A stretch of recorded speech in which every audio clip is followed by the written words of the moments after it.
A local veteran, now legally blind, wants to warn others about asking the right questions before medical procedures. He came to us saying he wanted to be a voice for the voiceless as he now adjusts to life without sight. 8 on Your Side investigator Walt Buteau has that. Joe Rodriguez served 4 years in the Navy in the 50s and came home healthy. He lived an active life in retirement, but suddenly that all changed.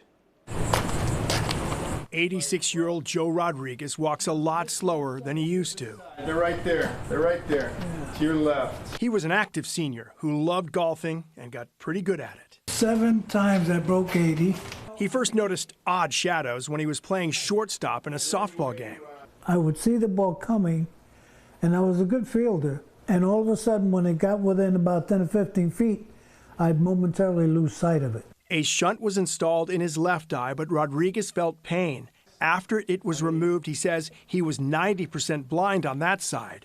Rodriguez claims a similar operation left him completely blind in the other eye, and now he tells us he wonders why he agreed to the second procedure. Yeah, I'm puzzled by that myself, believe me. I could kick myself, but, you know, at this point in my life, what can I do? I made the mistake, and it's irreparable. Rodriguez says he did not receive a response from a complaint letter he sent to the Department of Health.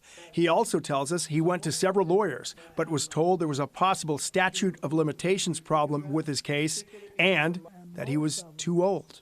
Because that 85-year-old a man has no income possibility, and so they would just say, sorry, can't help you. Christy Dalachek is a patient advocate. She says one key is asking the right questions before a procedure. Yes, a patient needs to have someone with them, family, friend, or professional, that can ask those questions for them. This happens quite frequently, and it's not a matter of not asking the questions. They don't know what they don't know.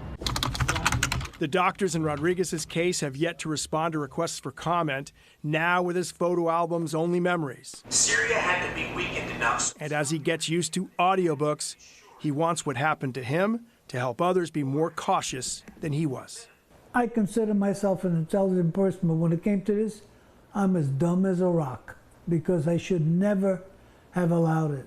Rodriguez says he did sign waivers, but also tells us after he lost sight after the first procedure, it was difficult to read the waiver for the second one. In the News Center, Walt Buteau, 8 on Your Side. Well, if you have something you'd like Walt to investigate, you can call our 8 on Your Side helpline. The number is 1-800-338-0808.